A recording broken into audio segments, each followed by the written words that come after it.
У цьому відео ми покажемо можливості нашого заводу від виготовлення поодиноких елементів до асфальтобетонної установки. Побачимо, як інженерні рішення втілюються у готові вироби, починаючи з автоматизації процесу і до його фіналу. Сучасне виробництво – це насамперед точність. Наші автоматичні верстати щодня виконують складні операції, забезпечуючи викладні компоненти необхідними параметрами.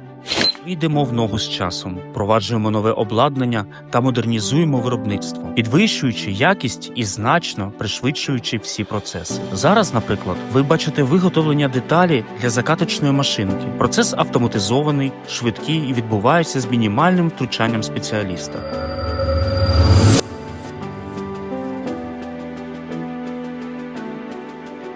Паралельно в цехах збираються складні вузли та механізми. Це окремі інженерні рішення, кожне з яких проходить ретельний контроль якості. Після завершення збирання на черзі малярна дільниця. Тут формується антикорозійний захист та зносостійкий шар і зовнішній вигляд.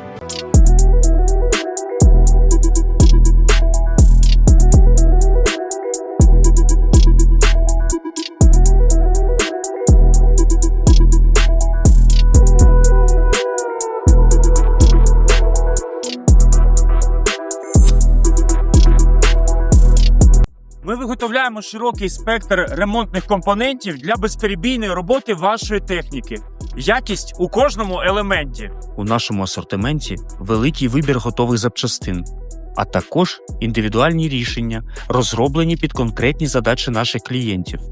Ми не просто постачаємо деталі, ми забезпечуємо стабільність вашого виробництва. Завод продовжує реалізовувати масштабні рішення, і саме тут ви бачите фінальний результат нашої роботи.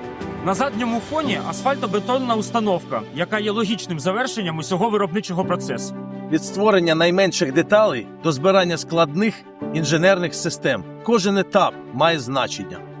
І саме так, крок за кроком, народжуються великі проекти. А сам процес експлуатації асфальтобетонної установки ви побачите в наступних відео. На вас чекають всі тонкощі роботи. Маєте питання або пропозиції? Всі контакти під відео. Третмаш. Ми працюємо для вас.